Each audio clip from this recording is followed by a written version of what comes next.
नमस्कार दोस्तों, रावत ऑनलाइन में एक बार फिर से आपका बहुत बहुत स्वागत है। मैं कामता प्रसाद रावत। मित्रों, आज भी हम आपके लिए एक बहुत ही महत्वपूर्ण जानकारी लेकर आए हैं दोस्तों। CISF हेड कांस्टेबल की वैकेंसी के बारे में जानकारी लेकर आए हैं। हम आपको सारी जानकारी बताएंगे, क्या क्या आवश्यक दस्तावेज होंगे, क्या क्या आपको आवश्यक दस्तावेज चाहिए, आपको आवेदन कैसे करना है। आवेदन करने से पहले आप पूरा नोटिफिकेशन अवश्य पढ़ें। नोटिफिकेशन के बारे में हम आपको इस वीडियो में सारी जानकारी बताने वाले हैं दोस्तों। तो दोस्तों, यदि आप रावत ऑनलाइन पर नए हो तो रावत ऑनलाइन को सब्सक्राइब करें तथा बेल आइकन दबाना ना भूलें, जिससे आगे से आने वाली ऐसी हर एक जानकारी, नौकरी की जानकारी, कोई भी लेटेस्ट वीडियो जो आपको सबसे पहले प्राप्त होगी रावत ऑनलाइन पर। तो आइए दोस्तों, ज़्यादा समय व्यतीत ना करते हुए आपको दोस्तों देखिए, यह रहा नोटिफिकेशन। यहाँ पर हम आपको देखिए बता दे रहे हैं, केंद्र औद्योगिक सुरक्षा बल। हाँ ये दोस्तों, यह हमारा है CISF, सेंट्रल इंडस्ट्रियल। देखिएगा, यह CISF का फुल फॉर्म क्या होता है। बहुत से लोग यह नहीं पता कि CISF का फुल फॉर्म क्या होता है। CISF का फुल फॉर्म है सेंट्रल इंडस्ट्रियल सिक्योरिटी फोर्स। हाँ दोस्तों, CISF। देखिए, इसके ऑनलाइन आवेदन कब से स्टार्ट हुए थे। 21 जनवरी से स्टार्ट हुए हैं और 20 फरवरी 2019 तक चलेंगे। हाँ दोस्तों, अंतिम तिथि आपकी रहेगी 20 फरवरी 2019 शाम के 5 बजे तक। यहाँ पर आपको 5 बजे तक आपको आवेदन कर देना है। तो आशा करता हूँ दोस्तों, आप इस समय के बीच में आवेदन कर देंगे। आइए हम यहाँ पर चलते हैं। उद्योग केंद्र सुरक्षा बल में लेवल 4 पे मैट्रिक्स 25,500 से 81,100 के भूतपूर्व वेतनमान के पूर्व संशोधित वेतनमान में ग्रेड पे वेतन रहेगा जो आपका 2,400 रुपये के साथ 5,200 से 20,200 रुपये वेतन तथा केंद्र सरकार के कर्मचारियों को समय समय पर देय सामान्य तथा अनुमूल्य भत्ते सहित जो भी भत्ते आपको मिलेंगे, वह जिस प्रकार से आपको मिलते हैं नौकरी में, वह भत्ते भी आपको यहाँ पर मिलेंगे। सबसे प्रमुख जानकारी यहाँ पर हम वैकेंसी के बारे में आपको बता देते हैं, किस के लिए कितनी वैकेंसी है। यहाँ पर आपको यह ठीक से पढ़ लेना है। हाँ ये दोस्तों, प्रधान आरक्षक के लिए जो भर्ती निकली हुई है वह कुछ क्रम इस प्रकार से रहेगा। देखिए, पुरुषों के लिए सीधी भर्ती, जिसमें अनारक्षित ए, अन्य पिछड़ा वर्ग, अनुसूचित जाति, अनुसूचित जनजाति और कुल पद, इस प्रकार से यह रहेगा। तो यहाँ पर देखिए, पुरुषों के लिए यहाँ पर टोटल रहेंगी 167। हाँ ये रहेंगी जनरल के लिए, और पिछड़ा वर्ग के लिए रहेंगी 88, और यहाँ पर देखिए अनुसूचित जाति के लिए रहेंगी 49, और अनुसूचित जनजाति के लिए 24। इस प्रकार से टोटल 328 वैकेंसी रहेंगी कुल। महिलाओं के लिए रहेंगी जनरल में 21, पिछड़ा वर्ग में 9, और अनुसूचित जाति SC में रहेंगी 5, ST में रहेंगी 2। इस प्रकार से कुल पद रहेंगे 37। ओके दोस्तों, 37। और देखिए, विभागीय वैकेंसी रहेंगी है, और इस प्रकार से टोटल पद यहाँ पर कितने हुए 429। हाँ ये दोस्तों, टोटल पद 429 रहेंगे, जिसमें अनारक्षित वर्ग के लिए रहेंगे 222, पिछड़ा वर्ग के लिए रहेंगे 144, 114, और अन्य पिछड़ा वर्ग के लिए रहेंगे देखिएगा 114, और अनुसूचित जाति के लिए रहेंगे 63, अनुसूचित जनजाति के लिए 30, और कुल पद रहेंगे 429। इस प्रकार से यह पद रहे। उसके बाद हम आगे की ओर चलते हैं। यहाँ पर देखिए, टिप्पणियाँ आपको पढ़नी हैं, और यहाँ देखिए, भर्ती का आयोजन अखिल भारतीय स्तर पर किया जाएगा। यहाँ पर जो भर्ती की जा रही है अखिल भारतीय स्तर पर की जा रही है। उपरोक्त पदों में देखिए, यह जो संख्या दी हुई है उसमें कमी या वृद्धि भी समय पर की जा सकती है। ओके दोस्तों, और थर्ड में है 10% रिक्तियाँ भूतपूर्व सैनिकों के लिए आरक्षित हैं। यदि भूतपूर्व सैनिकों के लिए आरक्षित रिक्तियाँ पात्र अथवा अर्हता प्राप्त अभ्यर्थियों की अनुपलब्धता के कारण रिक्त रह जाती हैं तो उन्हें अन्य अभ्यर्थियों द्वारा भरा जाएगा। हाँ जी दोस्तों, यदि यह रिक्त रह जाते हैं कोई भी पद तो अन्य व्यक्तियों के द्वारा भरा जाएगा। PWD अभ्यर्थियों के लिए आरक्षित रिक्तियाँ अन्य अभ्यर्थियों से भरी जाएंगी यदि इस श्रेणी में पर्याप्त अभ्यर्थी उपलब्ध नहीं होते हैं तो। यहाँ पर 10% रिक्तियाँ महिला अभ्यर्थियों के लिए आरक्षित हैं। यदि ये रिक्तियाँ रिक्त रह जाती हैं तो इन्हें पुरुष अभ्यर्थियों से भरा जाएगा। हाँ जी दोस्तों, यहाँ पर देखिएगा यदि कोई रिक्ति रहती है तो इसे अन्य अभ्यर्थियों से भरा जाएगा, तो आप आवेदन इसमें अवश्य करें। अनुसूचित जाति, अनुसूचित जनजाति, अत्यंत पिछड़ा वर्ग, भूतपूर्व सैनिकों के लिए आरक्षण शासकीय सरकारी आदेशों के अनुसार उपलब्ध होगा। ऑनलाइन आवेदन पत्र भरते समय अभ्यर्थी को अपने आवेदन पत्र में सही फोटो युक्त पहचान पत्र संख्या अर्थात Aadhaar number, driving licence, voter ID card, विश्वविद्यालय महाविद्यालय द्वारा जारी पहचान प्रमाण पत्र, आयकर, पैन कार्ड नंबर भरना सुनिश्चित करना चाहिए। इसे प्रत्येक परीक्षा के समय परीक्षा प्रस्तुत करना होगा। अभ्यर्थी का बायोमेट्रिक डाटा भर्ती के प्रथम चरण के दौरान तैयार किया जाएगा और इसे अभ्यर्थी की पहचान की जांच करने के लिए भर्ती के दौरान प्रयोग किया जाएगा। ओके, यहाँ पर मैं आपको और बता देता हूँ। पद अस्थायी हैं, परंतु भविष्य में इन्हें स्थायी किया जा सकता है। अभी जो आपके नौकरी लगेगी वह अस्थायी है, परंतु इसे स्थायी किया जा सकता है। नियुक्ति के लिए चयनित अभ्यर्थियों को भारतीय परिक्षेत्र में कहीं भी तथा विदेश में तैनात किया जा सकता है। हाँ ये दोस्तों, कहीं भी आपको नौकरी मिल सकती है, इसकी कोई वो नहीं है कि आपको नौकरी कहाँ मिलेगी। यदि कोई अभ्यर्थी अपने आवेदन पत्र में गलत सूचना भरता है तथा किसी अन्य व्यक्ति, प्रसिद्ध व्यक्ति की फोटो लगाता है अथवा किसी अन्य पदार्थ की अथवा ब्लैक फोटो लगाता है तो उसके विरुद्ध साइबर अपराध IT सेल 2000 के प्रावधानों के अनुसार उपयुक्त कार्रवाई की जाएगी। देखिए, अभ्यर्थी को जो भी भरना है डेटा सही भरना है। अनारक्षित श्रेणी के अभ्यर्थी जिनका जाति प्रमाण पत्र निम्नलिखित रूप में है, जो देखिए निर्धन है, तो आपको यहाँ पर स्पष्टीकरण के लिए सही जाति प्रमाण पत्र लगाना है, वह यहाँ पर रहेगा। उसके बाद हम आगे चलते हैं।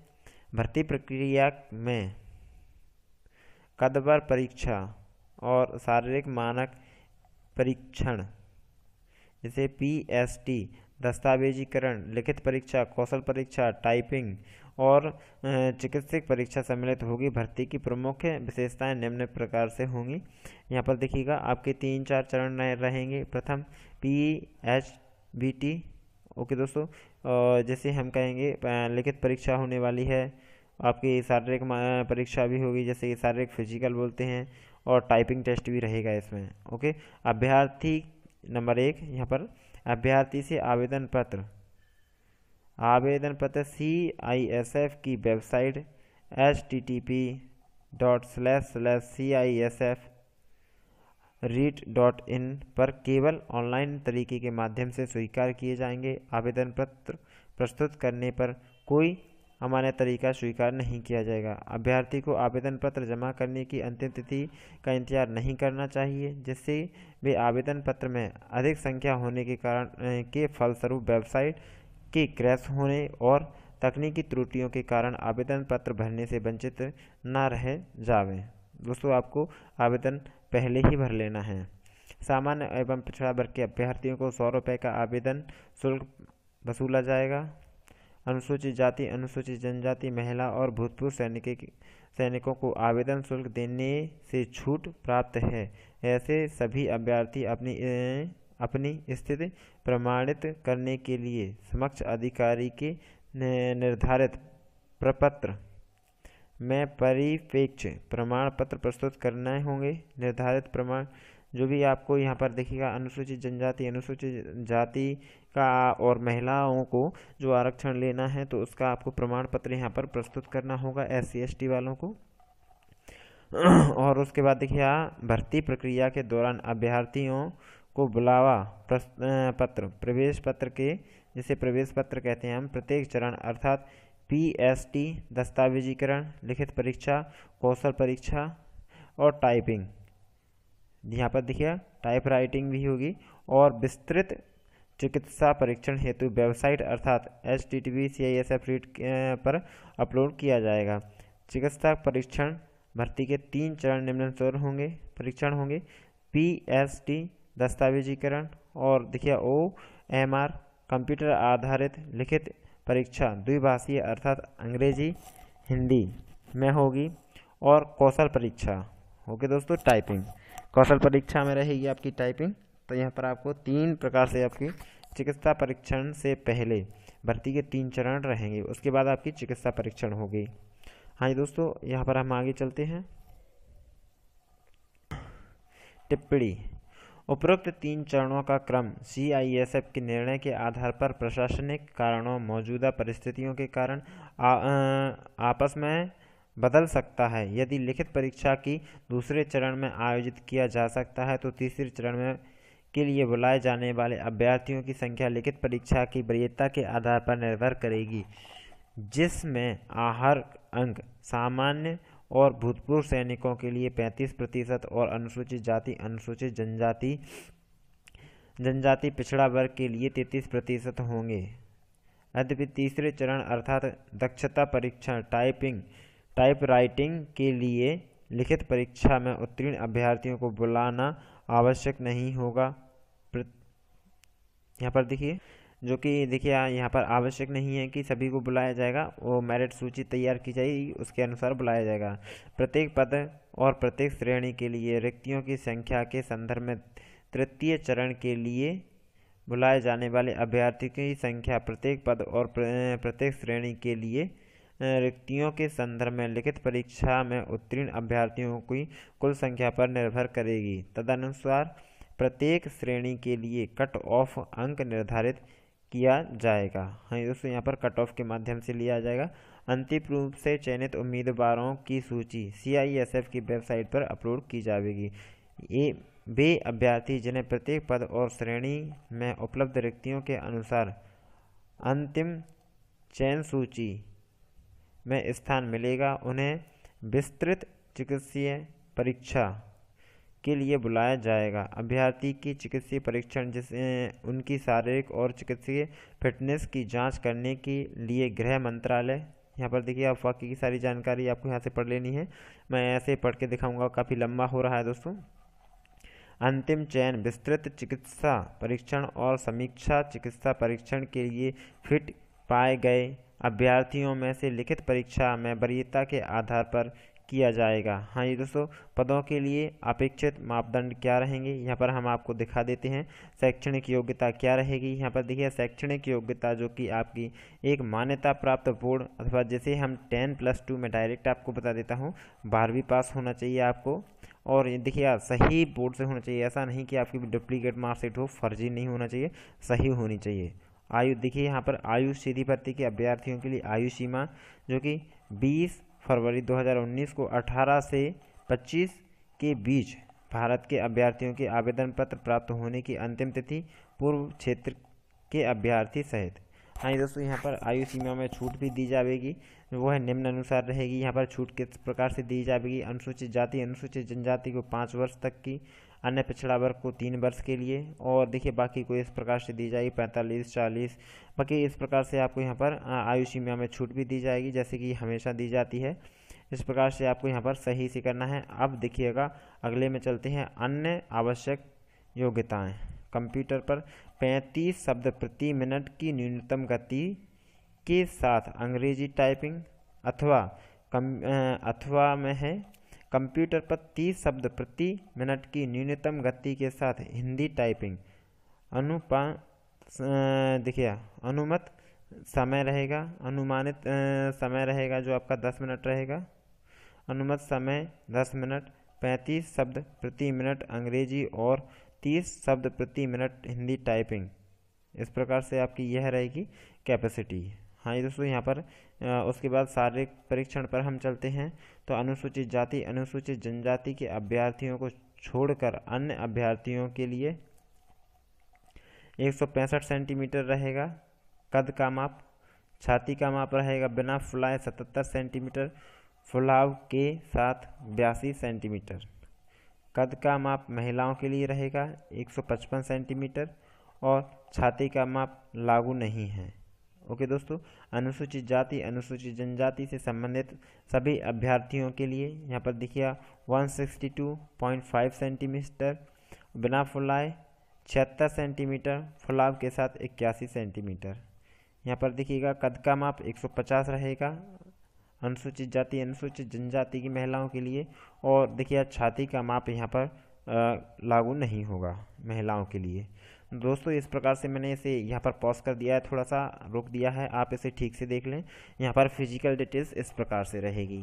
तो दोस्तों आशा करता हूँ आपको यहाँ पर सही देख लिया होगा आपने। बाकी का आगे हम चलते हैं और क्या जानकारी है हमारे लिए। चिकित्सक के मापदंड हैं जो कि आपको करने हैं आगे। तो आशा करता हूँ यहाँ पर सही है, और आगे चलते हैं। कोई और शेष जानकारी तो नहीं रह गई हमारी। तो यहाँ पर देखिएगा शैक्षणिक योग्यता के बारे में हमने पहले ही पढ़ लिया है। शैक्षणिक योग्यताओं में कोई भी गलती नहीं होनी चाहिए और सही होनी चाहिए, ओरिजिनल होनी चाहिए। बाकी यही जानकारी दी हुई है। आगे और है क्या कोई? बाकी की सारी जानकारी यहाँ पर हो चुकी है। आपके लिए आवेदन कैसे करना है वो मैं अगली वीडियो में बताऊंगा। आपको आवेदन कैसे करना है, ऑनलाइन आवेदन करके भी दिखाऊंगा। तो आवेदन किस प्रकार से करेंगे यह सारी जानकारी हम आपको इसमें बताएंगे।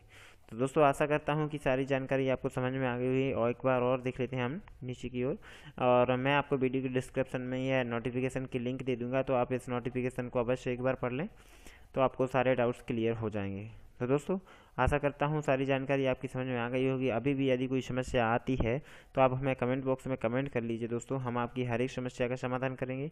वीडियो कैसा लगा कमेंट बॉक्स में कमेंट करके बताएं। यदि आपको पसंद आया हो वीडियो तो लाइक करें, और अच्छा लगा हो तो शेयर भी करें, जिससे कि आपके दोस्तों को भी यह जानकारी प्राप्त हो सके। धन्यवाद दोस्तों।